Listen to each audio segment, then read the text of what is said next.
Hi everyone, I'm so sorry with getting this to you late. If you were unable to attend the handwriting and sound wall training last teacher workday, I discovered that the recording for a Google Meet option was not available. I wasn't expecting that, so I have been meaning to record this for those of you that could not attend. Okay, so let's get started.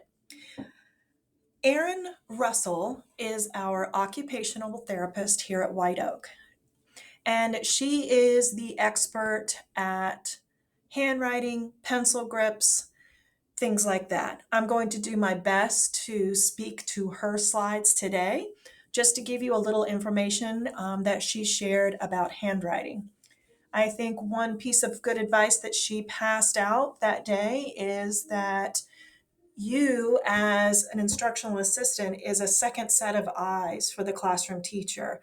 So you know what specific letters have been taught, which handwriting uh, letters for handwriting have been taught. So you can be a second set of eyes and use some of what we talk about today to help children correct some of these bad habits that they get into early age. So here she wanted to share some typical pencil grasps for kids from 10 months to 5 to 6 year olds. Um, she was saying that sometimes if they don't hold the pencil exactly like what you might think, that might be okay to do. A neat trick that she shared was to, and you can try it as I'm talking to you, if you grab a pencil or a pen, have the tip of the pencil facing you, reach down with your writing hand, obviously, and pinch the pencil on the side, pick it up, and flip the eraser towards you. So what the idea is that you can pinch it, bring it up, and flip it, and that will give you the pencil grasp that is best to use for writing in a pencil. And I can show you that in person if you don't get it. She actually said that really short pencils and crayons are good for kids at this age. So just because a pencil is short, it actually might be better for them. I do know that White Oak has a large stash of very fat pencils that some kids might could use. A fatter pencil might also be better for them. So just to keep those in mind, that pinch and flip is a great trick, and sometimes a shorter pencil is better for young writers. Okay, so we use our Letterland handwriting books, but not everything that the kids write on has these nice lines and dotted lines for them. So it's important for us to explicitly and directly teach handwriting. The idea behind this is that we want kids to be able to form letters without having to put much cognitive energy into that, because it takes a lot of energy at this age to understand how to form that letter. And if we don't get them efficiently learning how to write letters, that's going to take away from the energy they have left to then think about what letter they need and what was the word they were going to spell, and then, oh gosh, what is the sentence I'm going to spell? So we want them to be really efficient and correct with handwriting. Erin mentioned that we always want to encourage a top-down formation for letters. So all letters are formed by either starting at the top line or the midline and going down. Um, Please make note that there are directions for students to follow on these workbook pages. You can notice there is an arrow which tells the student in which direction to go. You can also see here with the letter C, there is a 1 there at the starting point. And if you notice, it's starting at the top of that dotted line and going down around Clever Cat's face. At the end of this presentation, there are some links to some helpful resources. One of them is all of the Letterland handwriting songs that you could print out if you want to use them. And if sometimes maybe they are too wordy for a particular student, I do have some shortened versions of handwriting prompts that may be more suitable for some of our kids. One thing Erin shared is that if you notice a student is not making a word correctly, just try the word freeze and let's try that again. You might need to model it. You might just need to remind them, let's start at Clever Cat's head and go around her face.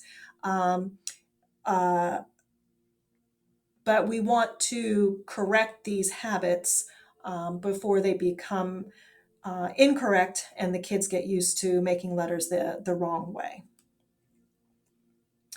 Another thing that Erin spoke a bit about was letter sizes. It's hard for kids to see that a capital B would fit in that first box, a lowercase c fits in that middle box, and a lowercase g, p, j fits in that third box.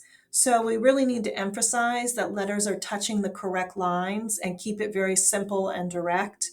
Um, this is just for letter sizes. There used to be a way of learning words that fit in certain boxes, but here we're just referring to the size of letters and keeping the sizes um, appropriate. At the end of the slide deck, in the resources slide, I'm going to share something with you that can help students understand these sizes. Erin shared, and I'll just give you a sneak peek, that if we take like a yellow highlighter and we highlight this section right here, she said a lot of times that makes a huge difference for kids. For some reason, putting this yellow part here will help kids understand and be able to make these letters the correct sizes. Again, I'll show you that at the end. I have an example for you. Okay, let's talk a little bit about sound walls. Sound walls are something new that we're doing in Wake County, putting in place. And this new initiative is really driven by teachers taking the letters course about the science of reading behind how we all learn to read. Um, and one of the big takeaways from this learning early on is that reading is not natural, that we are not born knowing how to read. And there are several places in our brain that really have to work in tandem and together for reading to occur. And so for young students in kindergarten, first grade, they need to learn to match the sound of a letter to what the letter looks like in print accurately and efficiently. And sound walls are a way to help kids do this. This is what is called a consonant chart. I'm going to make this a little smaller. There we go. This consonant chart is just that. It's consonants in the alphabet. Along the top, describes the place in the mouth that the sound is made. Along the left side is the manner in which the sound is made. So for just a second, if you look here at this first top row, these are called the stops sounds. And they're called stops because they're just that, the sound stops. So for just a moment, practice saying the sound for P. Now try the sound for B. You can see it's just one burst of air. Now within the stop sounds, you have unvoiced and voiced. It's kind of covered by this yellow air. So if you put your fingers on your throat for P, you will notice that there's no vibration on your throat. Now try B.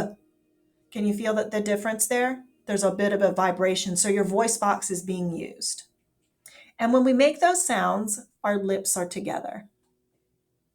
So for these two, our tongue is on the ridge behind our teeth. A lot of people might call that, and if you're talking with kids about these sounds, that's the place that usually when we burn our mouths on pizza, right there between your top two teeth. So let's try these two sounds, T and D. T, D. Also, when you say these stop sounds, you want to make sure that you don't add a vowel sound on the end. So let me show you an example. B, P, duh. So for each of those, I have added the sound on the end of the word. So we want to make sure that we cut that sound and stop it. For k and g, those are sounds that are made at the back of the throat. All right. Now these can be things that you can try later, and I'm also going to give each of you a hard copy of this with some like cheat sheet words on it that I'm mentioning as I talk now. Nasals are just that. We need to use our nose to make the sounds. For M, our lips are together, so try mm. Now try making the M sound with your nose plugged. You can't do it. That's why it's called a nasal. Fricatives are what we might call hissy sounds. So if you try F and V, f and v, they're a bit hissy. And they also have voiced and unvoiced sounds. Again, you can look at the top up here to see how we make these sounds. Affricates, I forget the cheat sheet for those. Let me grab that real quick.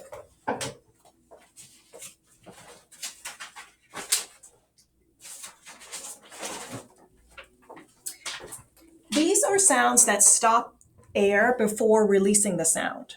So let's try that with CH and J. Ch, j. So again, they stop the air before releasing the sound. Okay, glides are called glides because they tend to glide into a vowel. W and w. Yeah. So if you think about those letters in any words, you'll notice that they usually are followed by a vowel. Oops.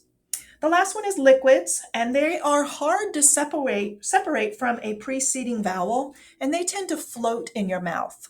Ul, So sometimes it's hard to separate those from a vowel. Okay, so that is the consonant chart.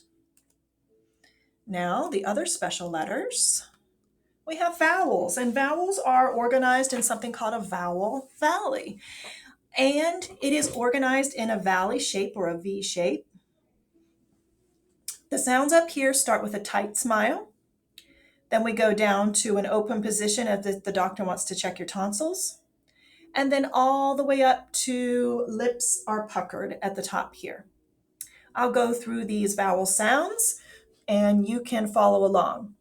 One thing I will share are these symbols up top. I always get them confused. The line is there so the vowel men can sign their name. That's what we say in Letterland. And this curved one is there to show the vowel saying its little short sound. And so it looks like a smile. So here Impy Ink is smiling because he gets to say his I sound. Here, Mr. E is saying his sound. He has a line to sign his name. Another way to remember that is the line is for long vowels. So E, I, A, E, A, I, A, A, O, U, U. Over here, we have a special group of vowels called diphthongs. Diphthongs are considered vowel teams, but they make a completely new sound. Oi and ow. Over here, we have our R-controlled vowels, and they are called that because the R is taking the vowel sound. Sometimes they're referred to as bossy R, R, or. This is a special vowel sound here. The upside down E signifies a schwa vowel sound, and Letterland has some special stories for that. Basically, it's when a vowel sound is, quote, tired. A lot of times I will tell kids that, vowels have to be in every word or every syllable, and sometimes they get tired. So, for example, in the word banana, if you listen, ba-nan, even though we hear the sound, they are schwa a's in that word banana. So now that I've told you that, you're going to hear it in all these words. It happens a ton. Okay, let's move forward. So what does this mean for us? You will probably see in your classroom that the consonant wall is being put up somewhere in your class. May look like this. We are not going to put words underneath these consonants. So for example, under this one here, we would not put words like me, my, more, but we are just associating this is here so kids can understand that this is the letter that makes the sound. Our lips are together and it's a nasal sound. So it's helping kids associate the sound with the letter. At the beginning, all of the sounds will be, quote, locked, and then they will be unlocked as they are taught. I believe the first one to be unlocked soon in your classrooms will be Clever Cat. Okay, this is what the vowel valley would look like on the wall, and same thing, we're not going to put words on it. It is there for kids to become better at associating a letter with a sound, and they will be locked until they are taught. So what's the goal? Why do we have sound walls? We want kids to develop their independence with being readers and writers. So we want to give them tools and skills to navigate that sound wall independently. And it's an additional tool for teaching reading and writing. And so we have to really think at the very beginning, what we're doing is we're teaching these young children, especially in kindergarten, to associate how to associate a sound with a print letter. So in that regards, especially in kindergarten and sometimes in first grade, we need to move slow to move fast. So in kindergarten, they're not taught explicitly how to segment words to spell them until lesson 42 in Letterland. So for now, what we're doing is we're teaching kids how to navigate the sound wall. We're unlocking one at a time so that kids can learn how to use it when time comes for spelling words and even helping them to decode a word they might not know. Okay, now one thing I forgot to mention earlier is that sound walls are rolling out for schools that are interested in using them for kindergarten this year. Next year, and that's to say that not all kindergartens in Wake County had to do this, but our team wanted to. Next year, first grade will have the opportunity to roll out sound walls, and then the next year, second grade will have the opportunity to roll out sound walls. So as you're supporting students in K1 or 2, what I did is I put here some of the tricks that we use in Letterland to help kids sound out words. These are the sound tricks that are used in kindergarten. This is the slow speak trick that's used to help kids identify the sounds that are in a word. And then as kids are a little bit older, they would use the roller coaster trick. In second grade, we're almost exclusively using tapping fingers. Keep in mind that going back to handwriting and spelling, invented spelling is developmentally appropriate. And in the moment, when you're working with a student, you can reteach sounds and patterns that have already been taught. So if you know that you have taught the ah sound, your teacher has taught that to this class, you might help a student rework that word. If they spelled it CT, you might could use the slow speak trick for them to be able to hear that middle vowel sound. And use your judgment. You don't want to overwhelm a student. If there's lots of errors on their paper, maybe pick one error to work on together.